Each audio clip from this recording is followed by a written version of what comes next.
Yeah, it was a weird sort of Sunday. I mean, the matchups yesterday I didn't feel like were very great, but then we still got some exciting finishes. And fortunately, we finally got a good primetime game. It was not like watching the Thursday night game between the two horse teams that need to be sent to the glue factory. Fortunately. The over-under for the glue factory reference was 95 seconds. If you had the under, congratulations. Yep. Yeah, exactly. I couldn't help myself, man. That game was so awful. And I'll say something more about it later in the show. Well, let's get to the good stuff because there was plenty of good stuff, right? Oh, there absolutely was. And the thing about primetime games, when you peel out any game from the cluster of games that otherwise happen simultaneously, there's a chance that that game is not going to be good. That's the risk. That's the problem. You put 9 games on at once. If 3 of them are good, you don't notice the 6 that stink.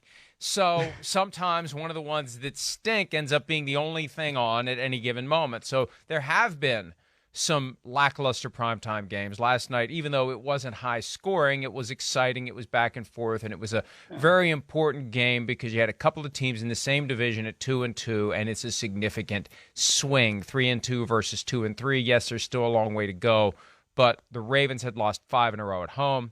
The Bengals embarrassed the Ravens in Baltimore last year. This just felt like a game the Ravens had to have.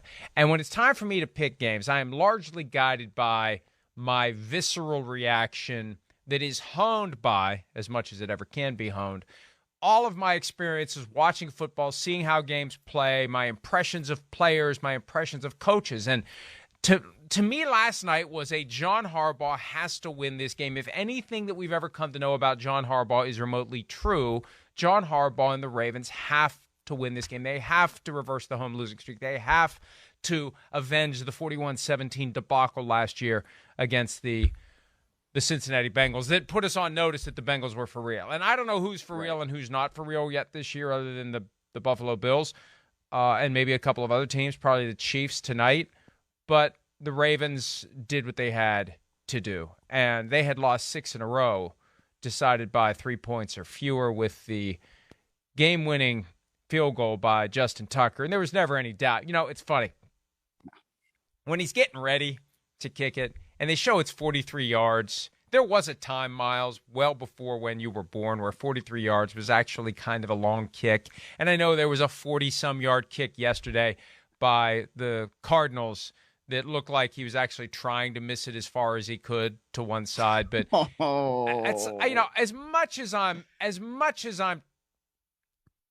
hoping for, you know, drum roll please, and who knows what's going to happen. It's Justin freaking Tucker. It's 43 yards. He can roll out of bed and make this kick. I mean, that kick was unbelievable in just how good it was and just how true it was. If he had walked up and put the ball between the goalposts, it might not have been as accurate as that kick was. That is unbelievable how accurate that kick was. And yeah, when you get the kicker going around and doing the gladiator, are you not entertained whole thing like that? I mean, it's crazy. And yes, yeah, you know, you see the next gen stats where Justin Tucker's game-winning field goal crossed the upright with a Y coordinate, and I don't want to do math, but whatever that is, right? You know, 26.52, and the exact middle of the field is 26.67. So if the uprights were half a yard wide, the kick still would have been good. That is ridiculous. It's just ridiculous. And it must be really nice to have a reliable kicker. It was right down the middle, literally. And come on, you went to Columbia. The Y coordinate, that's not high-level math. I'd prefer not to have it mixed with my football. The X coordinate, the Y coordinate, geometry, etc. Let's not make it more difficult than it is for the average person to understand. The point is, it was, to borrow a line, dead on, balls accurate, right down the middle, and it would have been good if all they had to do was hit a target. If there was a target right down the middle, a bullseye, he would have hit it. That's how accurate Justin Tucker is. And that just underscores the fact that with him, there is no doubt. And it makes it so stunning when he does have a miss. I remember a late game moment several years ago against the Saints where he missed an extra point, which was like, What happened to Justin Tucker? That never happens except for those very rare occasions, and it wasn't happening last night. The Ravens get the walk-off winner, and they had to get in position to do it. After the game, Justin Tucker, talking to Melissa Stark, was very pragmatic about it. Yeah, he made the kick, but he doesn't get a chance to make the kick unless a lot of other people do their jobs. And it was a total team win by the Ravens last night. It wasn't just one person. It wasn't just Lamar Jackson. Here is Lamar Jackson. Do we have Lamar Jackson talking about his mindset on the final drive? Here's Lamar Jackson, the guy who usually is the one-man band, who had other folks playing an instrument last night to help him get the win. Let's just do what we do in practice. It's 2-minute drill. We work on that every day in practice, for situations like this. And I say we prevailed. Offense did a great job driving the ball down the field and giving Tuck a chance. We got to go that kicker, and that's just what it was. Do you have any doubt that was going in when Justin lines up for that? Nah, I didn't. I still prayed, though. But I really didn't have no doubt, though, because I thank God we got Tuck on our side. Yeah, you don't need to pray when you got Justin Tucker. You don't, and I don't know that. I still, not to deviate from the task at hand, I don't know that God roots for football teams or that God answers prayers, because I think that there are people who are praying on the other side for the kick to be no good. I think all prayers get neutralized in a moment like that. They get evened out. The bottom line is if you have Justin Tucker, you don't need the prayers. He just makes his kicks, and different kickers are in the Hall of Fame for different reasons, and Adam Vinatieri will be there for being one of the most clutch kickers of all time. But I think Justin Tucker just gets there because he's the best that's ever done it. He really is. It's not hyperbole. He's been doing it long enough. He's just the best who's ever done it, and last night was another example of time to deliver. And we'd like to have a dramatic moment here, but it's 43 yards. It's Justin Tucker. There's no drama involved, and that's one of the intangibles you need. I mean, it's a tangible intangible, but the point is, if you have that on your side, if you know you can count on those 3 points, your life is a hell of a lot easier as a football team, and you're going to win more games than you lose, because that guy's going to make the difference for you 2, 3, 4 times a year. Well, right. And that's why when Cincinnati scores that touchdown, when they did with the clock as it was, it's kind of like, well, this really isn't a great place for the Bengals to be, because you have Justin Tucker on the other side. And at that point, all Lamar Jackson's got to do is engineer a drive that goes, 30, 40 yards down the field. And you're not trying to get into the end zone. And there's not much more that you can do if you're Cincinnati at that point. You need to score the touchdown, right? You have to be able to get in the end zone. But at the same time, it's kind of like, man, you almost want it to wait just a little bit longer, because when you get down there and it's that time, as we're showing this Jamar Chase catch, there's still over 3 minutes left on the clock.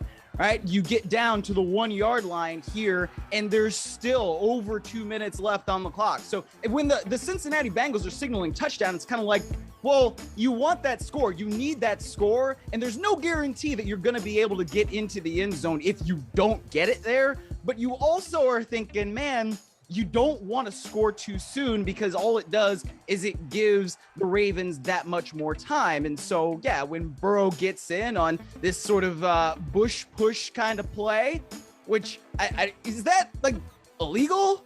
I don't know. I guess not. They never call it. It's illegal, but they never call it. Wait a minute.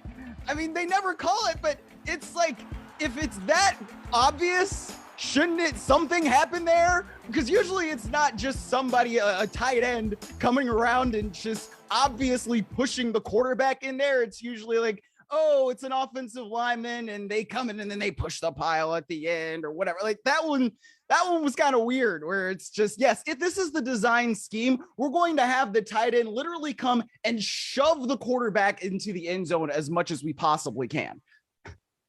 If they're never going to call it, line up 3 guys straight behind the quarterback.